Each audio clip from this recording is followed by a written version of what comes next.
Hello everyone, आज के इस वीडियो में हम डिस्कस करने वाले हैं थ्री डोर्स प्रॉब्लम, जिसको हम मॉन्टी हॉल प्रॉब्लम भी बोलते हैं। और एक ये बहुत ही फेमस प्रॉब्लम है। एक टीवी शो से इस प्रॉब्लम को बहुत ज्यादा लोगों ने सॉल्व करने की कोशिश करी। और प्रॉब्लम कुछ ऐसी है कि यहाँ पे एक टीवी शो था जहाँ पे होस्ट थे, वो आपको तीन डोर्स देते थे। करेक्ट, डोर नंबर 1 2 3, जिनको हमने नाम दे दिया है। और उसके बाद वो आपसे बोलते थे कि कोई भी एक डोर रैंडमली सेलेक्ट करो, ठीक है, जिसके पीछे प्राइस होगा, और दो डोर्स के पीछे प्राइस नहीं होगा। तो दो डोर्स के पीछे गोट होती थी, ठीक है, और एक के पीछे होती थी कार, ठीक है। तो अब definitely you are going to select a door which had the car, expensive car, आपकी मनपसंद कार उस डोर के पीछे है। तो अब मुझे बताइए, सबसे बेसिक क्वेश्चन पहला, आगे बढ़ने से पहले, कि इन तीन डोर्स में से एक डोर के पीछे कार है, दो डोर्स के पीछे गोट है। सिंपल मैथमेटिक्स क्वेश्चन है। प्रोबेबिलिटी अगर हम बात करें तो कार मिलने की प्रोबेबिलिटी कितनी है भाई? 1/3, बिकॉज टोटल गेट्स तीन है, तो कार एक है। तो तीन में से एक चांस है कि हम वही डोर ओपन करें जिसके पीछे कार हो, ठीक है।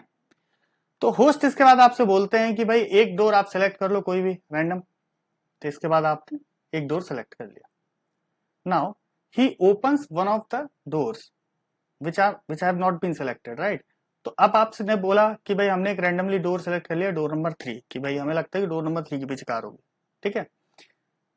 अब यहां पे होस्ट को पता है कि किस डोर के पीछे कार है, किस डोर के पीछे कार नहीं है, ठीक है, और किस डोर के पीछे गोट है। अब बचे हुए दो डोर्स में से वो ये करता है कि एक वो वाला डोर ओपन करता है जिसके पीछे गोट है, ठीक है, करेक्ट। तो मान लीजिए उसने गेट नंबर 1 ओपन करा। अब हमने क्या डोर सेलेक्ट करा था? हमने सेलेक्ट करा था सेलेक्टेड डोर है, करेक्ट, सेलेक्टेड डोर है। और इसने एक डोर ओपन कर दिया। अब एक डोर यहां पे इसने ओपन कर दिया। नाउ इज आस्किंग कि भाई अब आप अपनी जो चॉइस है उस पे टिके रहना चाहोगे कि अपनी चॉइस बदलोगे? समझ रहे हो आप बात को? हमने पहले एक रैंडम चॉइस करी, गेट नंबर 3। अब उसने क्या करा, सेलेक्ट करने के बाद कि हमें गेट नंबर 3 के साथ जाना है, और उसने फिर हमसे बोला कि चलो मैं आपको और थोड़ा सा इसको इजी करता हूँ, कि एक और ऑप्शन देता हूँ कि मैं एक डोर ओपन करता हूँ रेस्ट ऑफ द डोर में से, और मैं वो डोर ओपन कर रहा हूँ जिसके पीछे गोट है ना। तो गेट नंबर 1 के पीछे गोट थी, करेक्ट। अब वो ये बोलता है कि अब आप अपने ऑप्शन नंबर 3 के साथ ही रहना चाहोगे, या फिर आप अपना ऑप्शन चेंज करना चाहोगे और गेट नंबर 3 को ओपन करना चाहोगे, चॉइस चेंज करना चाहोगे कि? तो आप चॉइस बदलोगे या नहीं, ये वो पूछेगा आपसे। तो अब सवाल इस पे ये उठता है कि what are the maximum chances जीतने के, चॉइस चेंज करने में है, या फिर अगर हम स्टिक करते हैं अपनी ही चॉइस पे, स्टिक टू आवर चॉइस, कि हम नहीं, हम 3 नंबर गेट के साथ ही जाना चाहेंगे, उसमें ज्यादा जीतने के चांसेस हैं कि गेट चेंज करने में चांसेस हैं जीतने के ज्यादा? ये सिंपल सा सवाल है, ठीक है। तो सवाल इसमें यही आता है, जो पूछा जाता है कि आपके चांसेस जीतने के गेट बदलने में है कि गेट एक जिस जो आपने चॉइस पहली फर्स्ट टाइम में जो चॉइस करी थी उसके साथ जाने में है। तो कुछ इस तरीके से आपके पास, अगर मैं मान लूं, एक एग्जांपल यहीं पे हम शुरू करते हैं कि इसको और अच्छे से क्वेश्चन को समझ ले। कि मान लीजिए आपने गेट नंबर 3 सेलेक्ट करा था, करेक्ट, ठीक है, तीनों में से कोई भी गेट सेलेक्ट करा, अगर आपने गेट नंबर 3 सेलेक्ट करा, तो still he knows that gate number 1 के पीछे एक गोट है। तो अब वो गेट नंबर 3 सिलेक्ट करने के बाद वो आपसे बोलेगा कि मैं गेट नंबर 1 एलिमिनेट कर रहा हूं, या फिर उसके पीछे गोट है आप उसको हटा दो। अब आप 3 पे रहना चाहोगे कि 2 पे रहना चाहोगे? तो यहां पे समझने वाली बात यह है दोस्त, कि आप हो सकता है कि आप गेट नंबर 2 सेलेक्ट करते, दूसरा केस सिनेरियो है ना। देखो, पहला सिनेरियो ये है कि या तो आप गेट नंबर 1 सेलेक्ट करते या तो 3 सेलेक्ट करते, जिसमें वो ऑलरेडी, अगर आप 1 सिलेक्ट करते तो 3 नंबर गेट ओपन करता, अगर आप 3 सेलेक्ट करते तो 1 नंबर गेट ओपन करता, और then you had the choice to change your gate, right. Similarly अगर आप मान लीजिए, यहां पे आपको क्या होता कि बेनिफिट हो जाता चेंज करने में, परंतु अगर आप मान लो अगर आपने गेट 2 सेलेक्ट करा होता जिसके पीछे कार ऑलरेडी है, ठीक है, अब वो एक कोई भी रैंडम गेट खोल देता, क्योंकि उसको पता है कि गेट नंबर 1 और गेट नंबर 3 दोनों के पीछे गोट है। तो मान लीजिए वो गेट नंबर 1 ओपन कर देता आपके लिए, करेक्ट, जहां पे आपके पास कार है, गेट नंबर 1 जिसके पीछे कार है, वो ये गेट नंबर 1 आपके लिए ओपन कर देता और इसको एलिमिनेट कर देता। अगर अब आप चेंज करते तो आप यहाँ पे लूज कर जाते। करेक्ट। तो सवाल ये उठता है कि दोनों केस आपने समझे, मुझे आप ये बताइए कि कौन सी चीज आपके लिए बेनिफिशियल होती, चेंज करना होता या फिर stick to your choice. Right, want to stick to your choice. तो ये चीज सोच के रखिए, वीडियो को यहीं रोक दीजिए और इसके बाद आगे बढ़िएगा। Now I will explain you the rest of the part of the video that is, और मैं बहुत ही लेमन लैंग्वेज में समझाने वाला हूँ, बहुत ही बिल्कुल ईजियर लैंग्वेज में, जिसमें कोई भी आपके फ्रेंड्स जो भी बहुत मैथमेटिकल बैकग्राउंड या कुछ भी ऐसा नहीं जानते तब भी आप समझ सकते हैं। बेसिक चीज है, समझिएगा। देखिए यहाँ पे 1/3 प्रोबेबिलिटी थी कार हासिल करने की। करेक्ट, ये तो हमने शुरू में देखा था। तो गोट निकलने की प्रोबेबिलिटी कितनी थी? 2/3, क्योंकि भाई 2 गोट्स हैं, ठीक है, और हमारे पास 3 ऑप्शन है टोटल, 3 में से कोई एक चीज निकल सकती है। 2 ऑप्शन है हमारे गोट, तो इस प्रोबेबिलिटी बोलते हैं कि भाई जो भी हमारे पास टोटल सैंपल स्पेस है और हमारा फेवरेबल आउटकम हमारे पास 1 था और टोटल सैंपल स्पेस हमारे पास 3 था। तो 1/3 और 2/3 यहाँ पे प्रोबेबिलिटी है, तो बेसिक चीज है, ठीक है। आप दोनों तरीकों से समझ जाओगे, ये तो ठीक ही है, ये समझ में आता है तो नहीं, बात अलग है। बाकी आप आंसर देने योग्य जो आंसर आप समझ जाओगे कि नहीं, प्रोबेबिलिटी समझाओगे तो भी ठीक है। Now we have the probability को ऊपर लिख लेते हैं 1/3, है ना, फॉर कार, और फॉर गोट है हमारी प्रोबेबिलिटी 2/3। करेक्ट। मुझे बताओ, अगर मैं गेट नंबर 1 सेलेक्ट करता हूं, इसके पीछे 3 केस हो सकते हैं। अब हम गोट जो है उसको हम नाम देते हैं कार, गोट 1 और गोट 2।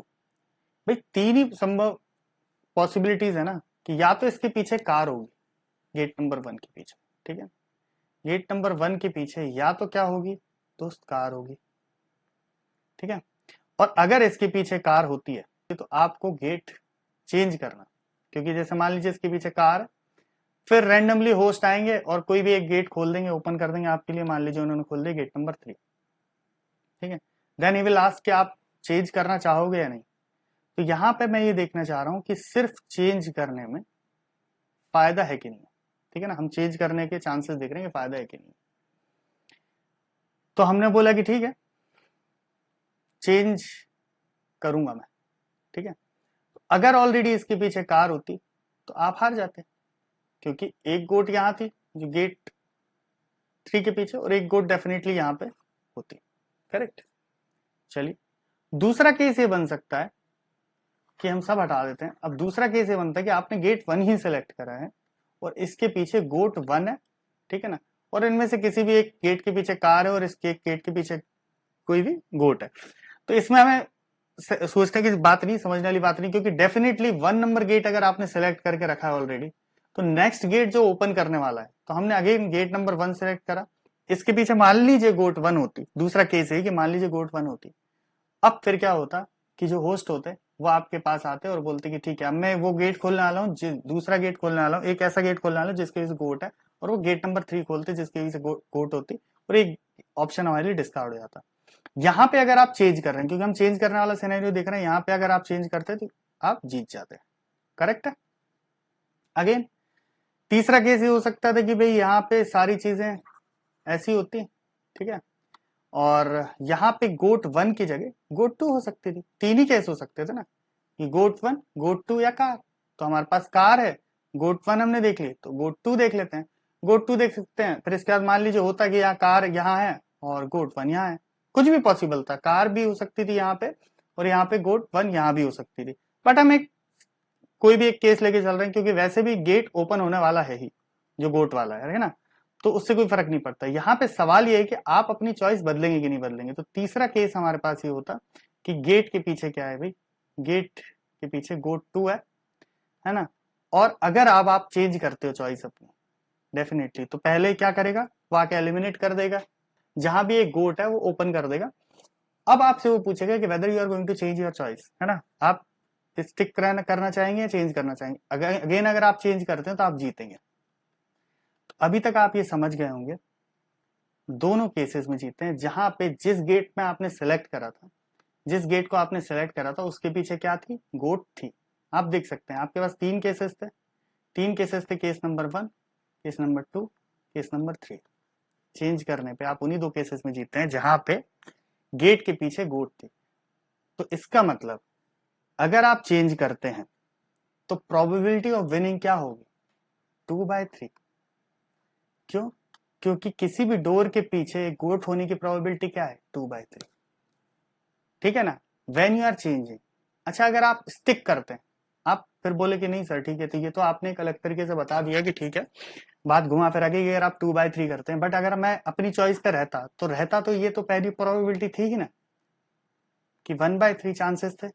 अगर आप अपनी चॉइस से हट ही नहीं रहे, अब क्योंकि भले ही आपने दूसरे गेट में देख लिया गोट है, तो इसलिए वो तो मुझे फाइंड करनी ही नहीं थी, क्योंकि अगर मैं अपनी चॉइस से हट नहीं रहा हूं तो 1/3 चांसेस थे, क्योंकि पहली बार में मुझे कुछ भी नहीं पता था कि किसी गेट के पीछे है कि नहीं गोट। बट यहाँ पे मुझे पता है, यहाँ पे मुझे पता है कि एक जैसे ही मैंने देखा कि दूसरे गेट के पीछे एक गोट है, तो यहाँ पे मुझे बदलने में फायदा है, चेंज करने में मेरी चांसेस ज्यादा है। तो इसी को बोलते हैं मॉन्टी हॉल प्रॉब्लम और थ्री डोर्स प्रॉब्लम। तो यहाँ पे जब भी सवाल पूछा जाएगा कि आपको स्टिक करने में ज्यादा फायदा है या चेंज करने में ज्यादा फायदा है, तो आई होप कि आप ये एक्सप्लेन कर पाए। बिल्कुल बिल्कुल इजी वे है दोस्तों। आप सिंपली प्रोबेबिलिटी भी ना बोल पाए तो आप ये जानते हैं कि भाई मैक्सिमम चांसेस जब गेट के पीछे एक गोट होगी तो चेंज करने में फायदा, और गोट के गेट के पीछे होने के मतलब हो गया थोड़ा सा, पर एक गोट के गेट के पीछे होने के ज्यादा चांसेस हैं देन अ कार, क्योंकि दो गोट है हमारे पास और कार एक ही है हमारे पास। तो इसलिए चेंज करने में हमें फायदा होता और कितना होता? 2/3 होता फायदा हमें। करेक्ट? यानी कि अगर हम देखें chances would have been twice. Correct? दुगने चांसेस होते हैं हमारे जीतने के। तो इस गेम को जीतने की ज्यादा संभावना गेट चेंज करने में थी rather than sticking to the original choice. I hope कि वीडियो आपको समझ में आई होगी। और अगर आप चाहते हैं कि इसका मैं कंडीशनल प्रोबेबिलिटी से या फिर मैथमेटिकली आपको इसका एक्सप्लेनेशन दूं, तो मैं और भी बहुत सारे एक्सप्लेनेशन अलग अलग तरीकों से दे सकता हूं, बट एक मुझे सिंपलेस्ट वे जो मुझे ये लगा वही मैंने आपको बताया। अगर आप चाहते हैं तो कमेंट करके मुझे बताएं। Definitely I am going to upload another video for this. Video देखने के लिए बहुत बहुत धन्यवाद दोस्तों। Thank you so much. Bye bye, take care, ध्यान रखिएगा।